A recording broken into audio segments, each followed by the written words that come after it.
মই গৌৰনিয়মান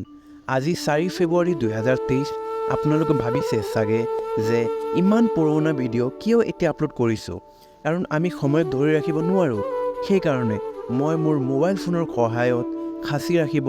যতন কৰিলোঁ আমি গৈ আছোঁ নাৰায়ণপুৰ লখিমপুৰত অনুষ্ঠিত সাহিত্য মেলাত পৰিয়ালৰ সৈতে প্ৰথমতে এপাক ঘূৰি চাবলগীয়া বহুত আছে মই প্ৰথমতে চকৰি কয়নে কি এবাৰ এক্সপিৰিয়েঞ্চ কৰাত মন আছিল মই দুটা টিকেট লৈ ভণ্টি আৰু মই গ'লোঁ এক্সপিৰিয়েঞ্চ কি ক'ম আৰু মোৰ মন কৰি আছিল তাৰ পৰা জঁপিয়াই দিওঁ নেকি ইমান ভয় লাগি আছিল যেতিয়া ওপৰত অলপ দেৰি ৰখাই দিয়ে তেতিয়া তাৰপিছত চালোঁ অসমীয়া সংস্কৃতিৰ প্ৰদৰ্শন কিন্তু ভিৰ বহুত আছিল তাৰপিছত কিতাপৰ দোকানফালে গ'লোঁ য'ত বিভিন্ন ধৰণৰ কিতাপ চালোঁ আকৌ অলপ দূৰত হাতেৰ তৈয়াৰী সামগ্ৰী আছিল তাৰপিছত ৰিং ষ্ট'ৰত আমি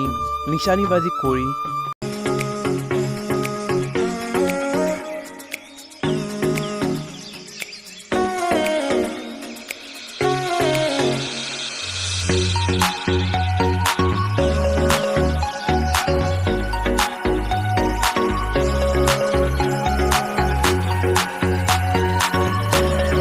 মানুষ চাব পাৰিছে আপোনালোকে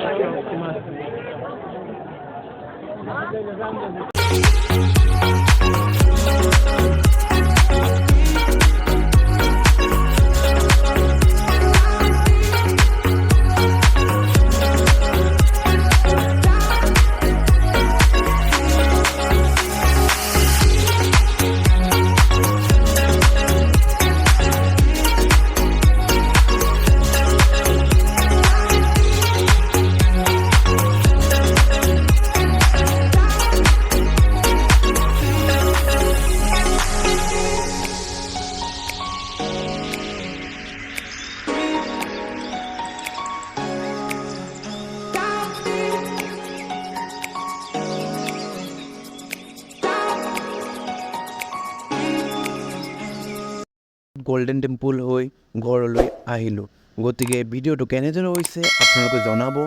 ভিডিঅ'টো লাইক কৰি আমাক এনেদৰে ভিডিঅ' বনাবলৈ মটিভেট কৰিব পাৰে যেন ধন্যবাদ